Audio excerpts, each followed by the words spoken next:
بسم الله والصلاة والسلام على رسول الله. مرحبا بكم في قناة الأختين المبدعتين. حبيباتنا اللي دخلتوا جدد نرحبوا بكم، ما تنساوش تفعلوا الجرس، تبارطاجيو القناة وتشاهدوا أكبر عدد من الدقائق. اليوم جيتكم في فيديو تاع نصفية تاع شعبان. عواشركم مبروكين وأيامكم مبروكين، تقبل الله صيامكم ودعائكم، وربي ينول لكم وفش في بالكم كامل يا رب. اللهم بلغنا رمضان لا فاقدين ولا مفقودين، آمين يا رب العالمين. جيتكم بطبق تقليدي قسنطيني 100%، نديره لكم من الألف إلى الياء بالطريقة التقليدية القديمة تاع بكري. إن شاء الله تهزوه وتعودوا طيبوه نتوما تاني. التريدة دوكا عاد تباع هادي تاع الباكي تاع لوزين كيما نقولوا. ماما أنا درت بتاع لوزين ما عنديش تاع الدار. دوكا توفر تباع بارتو، دونك تقدروا طيبوه. شوفوا شبحناه بالحرش، هادوك لي بولات تاع لا فيونداشي نسميوهم الحرش والبيض، واوبليغاتوارمون يكون فيه طرف اللحم وطرف دجاج، هذا هو والحمص. هادو هما اطباقنا التقليديه.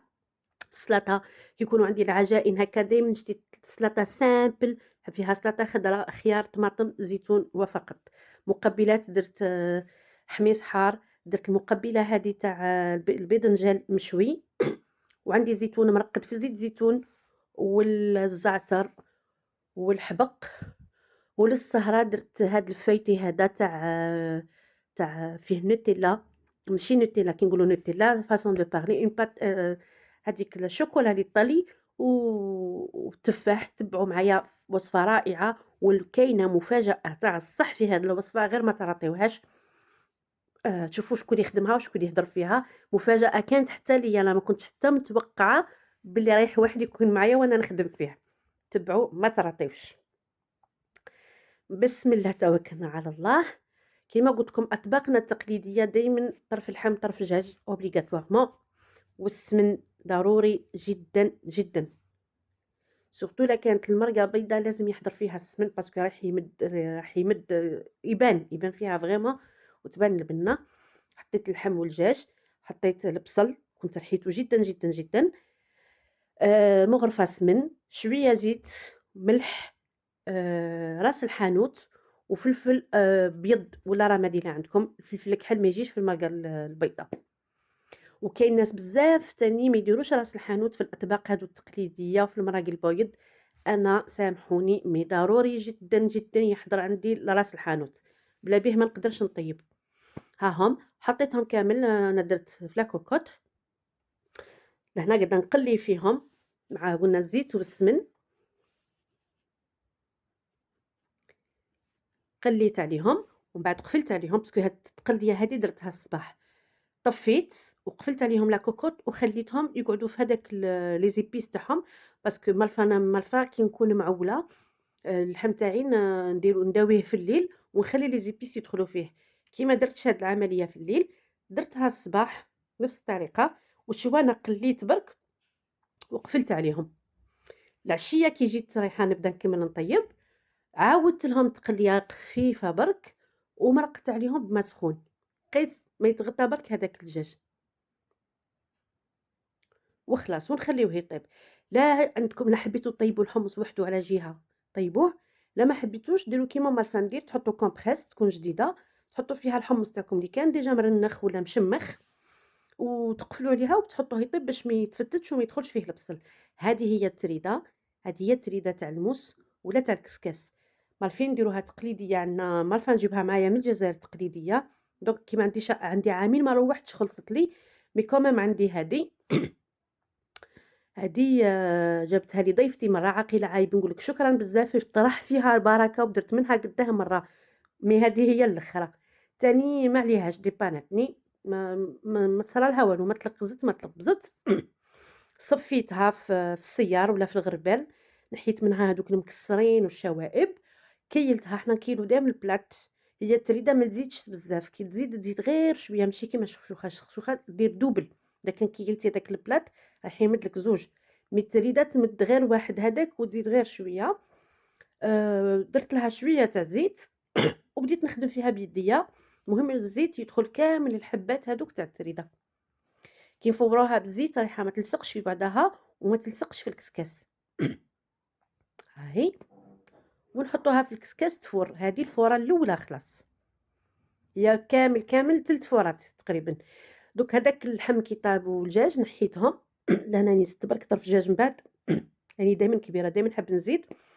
رديت هذيك المرقه كامل في البرمه اللي يمشي معاها الكسكاس باش تتفور على المرقه تاعها. خير كي تتفور على المرقه رايحه تجي فيها بنه. وكنت نحيت شويه مرقه من قبل في هذيك الصحنه دوك تشوفوا، خليتها بردت غير شوي باه نبخ بها ولا نعاود بها. دوك هاي فارت التفويره الاولى. هذا سر من اسرار نجاحها، انكم كي تعاودوها ولا كي تبخوها ما تبخوهاش بالماء، بخوها بالمرقه تاعها اللي راهي قاعده تطيب، رايحه تجي فيها بنه تاع الصح. ونبداو نخدموا فيها عادي كما نخدموا الكسكس ولا تليتلي ولا اي حاجه. لهنا سخونه ندير فيها باليد، من بعد غير تدفى نبدا ندير فيها بالمغرف، غير تدفى نبدا نخدم فيها بيديا باش نحاول اني ندخل هذاك لاصوص هذيك ندخلها في الحبات كاملين.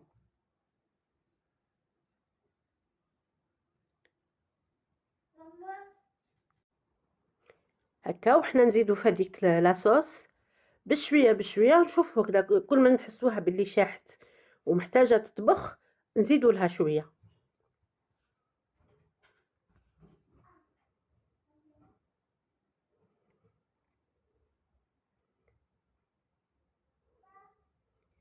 كاينين اطباق يعني يحتاجوا شويه خدمه، سورتو كي تكون المرقه بيضاء لازم دائما تخدمي هذاك الطبق تاعك بعنايه سينو راح. المرقه الحمراء تجي دائما بنينه ما نخافوش منها، بصح المرقه البيضاء دائما لازم الطبق نديرو حسابنا في اي لقطه رايحين نديروها فيه. كي شاحت شويه رديتها زيدت فور الفوره الثانيه هذه. قلنا الاولى خلاص درتها غير بالزيت، بخيتها غير بالزيت، الثانيه بخيتها بلا صوص.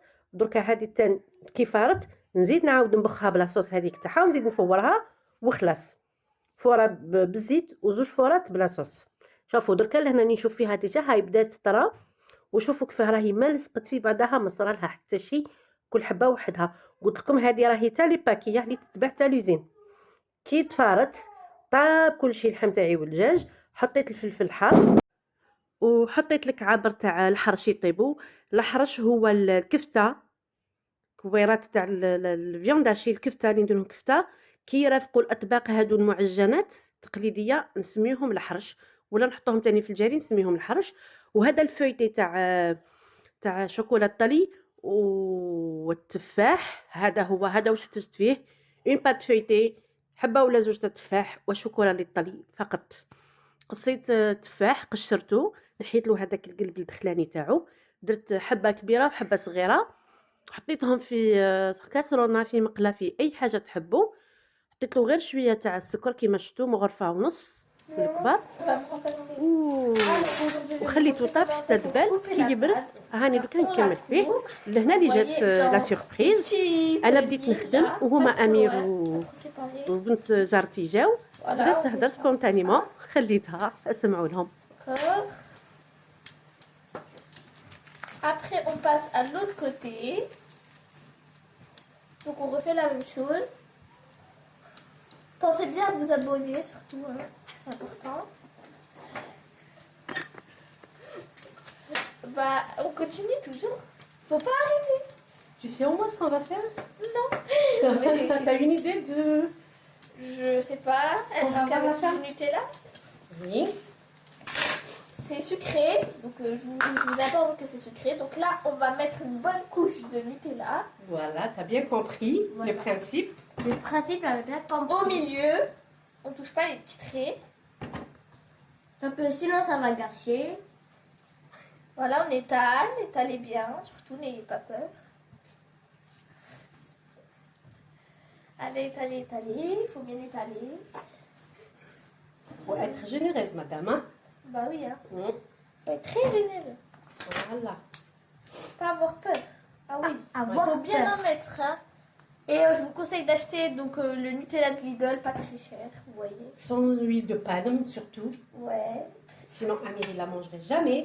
Pourquoi il n'aime pas l'huile de palme? Ah, qu'il y a l'huile de palme, il dit non. Voilà. Préserve la nature. C'est vrai? Voilà. Oui. Donc voilà, on a un petit contre la nature, je sais pas quoi là. Pour la nature, ou je sais pas comment ça s'appelle. Il faut pas Ouais. prendre surtout ça. Et là, Là, on mange le qu'est-ce qu'on chocolat. va faire bien là? sûr. On enroule. Ça. Non, pas encore. Pas encore. On rajoute un truc, Et là, on va mettre quoi? des pommes. Ouais. On rajoute des pommes. Pam pam. Mmh. Ouais, ça Faut a l'air être généreux dans ça aussi. Oui. C'est bien les Voilà, fruits. voilà. Une bonne couche de pommes aussi. C'est très très bon pour la santé. Voilà. Si vous voulez pas que votre enfant ait le diabète, faut vous mettre des pommes avec. Voilà. Voilà.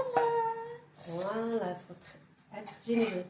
Généreux. Il faut pas se priver, mesdames. Comme Tout vous est voyez. naturel, tout est fait maison. J'ai pris une petite poêle, donc je suis très généreuse. Et là, on va on va enrouler. jouer à tresser tout ça. Oui. Voilà, c'est comme une natte, vous avez compris, on tresse. Voilà. On tresse. On tresse. On met un de ce côté et un de ce côté. Et on fait ça tout au long de la pâte. Voilà, jusqu'à terminer tout. Ils nous entendront même pas, mais c'est pas grave. Hum? Ils nous entendront même pas, mais c'est pas grave. Si, si, on Ça- va ça- je vais rien couper. On dirait un tacos. Ah, on verra. Je n'ai rien coupé. Là, je ne vais pas faire un montage. Je vais mettre la vidéo telle qu'elle est. Et c'est Nisrine qui parle. Je vous la présente. La future cuisinière. Voilà. Elle s'appelle Nesrine. Voilà. Je serai l'assistante de votre très chère youtubeuse. Comment ça s'appelle? Vide en arabe, vas-y. Ah non, je sais pas. Vide, essaye. C'est Urti Atin. Voilà, Urtine multi-hakim. Comme ça, je sais pas dire. Voilà, donc on fait ça tout le long de la pâte. Oh, et c'est terminé. Voilà. Trop facile. C'est On a- le gâteau de 5 minutes, ça. On a presque fini. Eh Vous ben, préparez juste votre pâte en avance pour que elle soit On pas. peut même la prendre. Moi, je l'ai pris toute prête. Non, mais il faut la sortir du frigo avant pour pas qu'elle soit trop froide. Voilà. C'est ça. Non, plus elle est froide, plus c'est mieux. Ah bon? Oui. Après, on va la sortir avant. elle Après, est- si on la sort trop tôt du frigo, elle sera trop moelleuse et on va galérer. Là, on va imbiber tout ça aux œufs. Mhm. Donc là, on se retrouve pour étaler les œufs.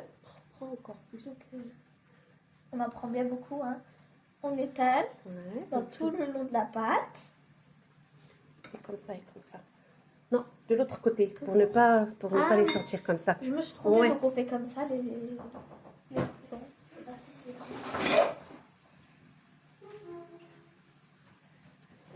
Comme ça. Oui. Donc on étale bien les gens. Il faut bien étaler, mais comme ça pour pas abîmer la pâte. Voilà. Voilà, c'est bon. Maintenant on met des amandes Effilé. effilées sur tout le long de la pâte.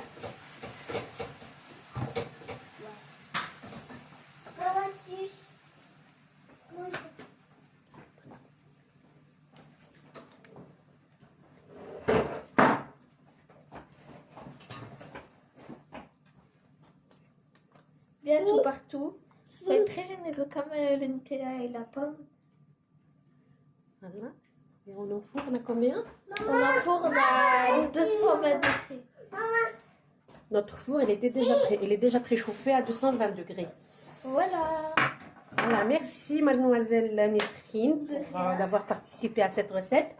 C'était pas prévu du tout.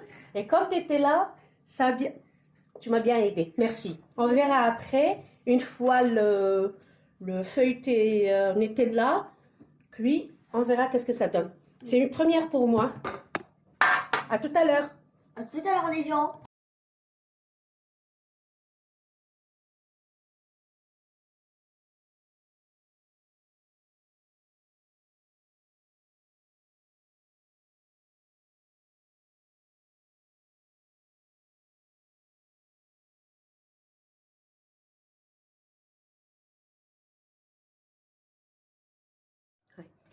Et on finit par se poudrer. Voilà, trop bien Amir, merci.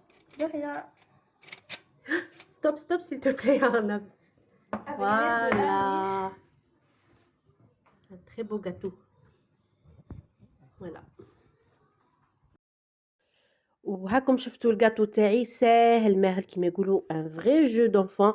حتى الولاد الصغار هاهم حضروا فيه وخدموه، يعني ما كنتش خلاص متوقعه انهم يجيو هذاك الوقت، كانوا برا قاعدين يلعبوا حتى لقيتهم دخلوا عليا وبداو يهضروا بتلقائيه وبعفويه. خليتهم وما درتش ما كوبيتش باش هضروا، ما درتش مونتاج، خليت الفيديو كيما راه. وهذه هي عشايا، هذا هو طاولتي، هذه هي التريدة، الطبق التقليدي القسنطيني ب100%، يعني درته لكم كيما راه. لي بولات تاع الحرش، البيض، الحمص، هادو اوبليغاتوار، طرف دجاج من وطرف اللحم من، يعني هذا هو اللي يحب يديرو ما يلقاش وصفة خير من هك. السلطة كيما دايما نقول لكم انا السلطة تاعي نحبها سامبل مع هاد الاطباق. الفلفل الحار مقلي لازم، ها هو الحميص زدتو زياده برك، المقبله هذه تاني تاع الباذنجان مشوي، والزيتون. وشهيتكم في الجنه ان شاء الله. هذه هي طاولتنا. ما نعرف حنا في عادتنا في دارنا من بكري نديرو عشاء نص تاع شعبان، نتوما ما نعرف ديروه ولا ما ديروش. حبيت برك نشاركو معاكم، منها تشوفوا عاداتنا ومنها تشوفوا الطبق تاع التريده باش تتعلموه. وزيد بزياده هاد التحليه هذه اللي درتها، ندلكم فكره هكا بالك تديروها في رمضان ان شاء الله. سهله جدا، المهم تتكل بارده ولا دافيه، ما تتكلش سخونه. سهله يعني تقدروا ديروها ترافق التاي بامتياز سهراتكم، ولا الجو ولا كيما تحبوا. ها هيك قصيتها. النتيجه كانت هايله. لهنايا لصقت برك في الشوكولا، برك لصقت لي في لو فون تاع وراني حاطه.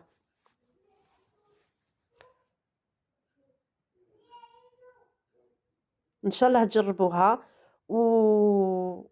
واكتبوا لي في التعليق واش رايكم في الفيديو تاع اليوم. واللهم بلغنا رمضان لا فاقدين ولا مفقودين. اللهم ارزقنا يا ربي بالخير، اللهم ارزق جميع الناس يا ربي يصوموا بالصحه والهنا، ربي يرزق جميع الناس بالمال، ما يبقاوش يخموا مساكن كيف رايحين يصوموا. ورمضان ان شاء الله ديما يعني عاده شتو رمضان كيف الفريجيدار يتعمر، يجيب خير ويجيب البركه تاعو. اللهم اجعلنا من صيام ومن قيام ومن قراء، سورتو من قراء كتابه. ربي يعطينا الصحة والعقل، والسلام عليكم ورحمة الله وبركاته.